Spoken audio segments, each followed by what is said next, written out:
this whole, it's just a different way of thinking, that's minimizing. Because whenever he is in a situation where he has to be socially and emotionally smart, he is literally the emotional age of a 14-year-old. And I have some NT wives go, no, no, no, try again. Try 8. I have a 14-year-old daughter that's more mature than my husband. So when he's anxious and he's up to his neck with social and emotional intricacies, he functions as an adolescent because his self-esteem is already below the toilet. It's underneath the septic tank. And that's why whenever you say sometimes just a totally 100% neutral comment, he'll download it as criticism. If you run into that, you can't even say something neutral before he takes it as a full-blown attack. And the reason he has low self-esteem is because he knows he can't quite cut it. He's tried from childhood to get it, and he knows he doesn't get it. And he has those people, no, it's just a different way of thinking. It's not a disorder. That tells me that person has a lot of shame. They have a lot of shame. They can't even admit what's going on because it's just too painful.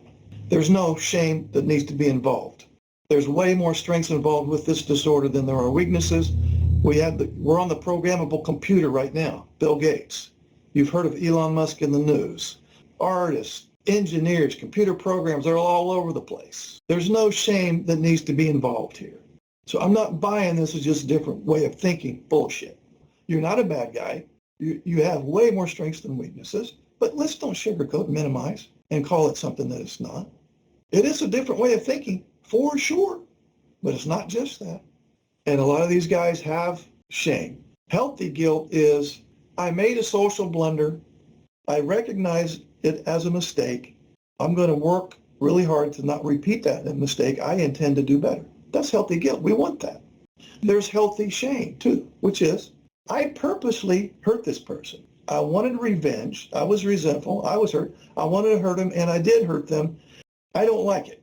I don't like that I did that. That's not the kind of person I want to be. I'm not going to hurt that person in this way out of revenge or anything like that ever again. We want healthy shame. There's toxic guilt, which is, I'm always making mistakes. I never get it right. I can never make her happy. I'm always making these social mistakes, which then causes toxic shame because I'm always making these mistakes. Therefore, I am a mistake. Now he's taken his behavior as an identity. That is toxic shame. And the guys that can't even hear one video without a meltdown, they have toxic shame. That's just too hard for me to hear. If I believe that, I will feel so defective and flawed, it'll crack my brain. I can't handle it. I'm sorry, but I'm not going to sugarcoat on my end. Well, it's just a different way of thinking and kind of neutralize these videos. If they can't handle them, then they've got a lot of personal work that they need to do with the therapist before they even get to me. They need to forget me for now and go find a therapist that can help him work on his shame and his toxic guilt and his self-esteem. And as I've said several times now, there doesn't need to be any shame.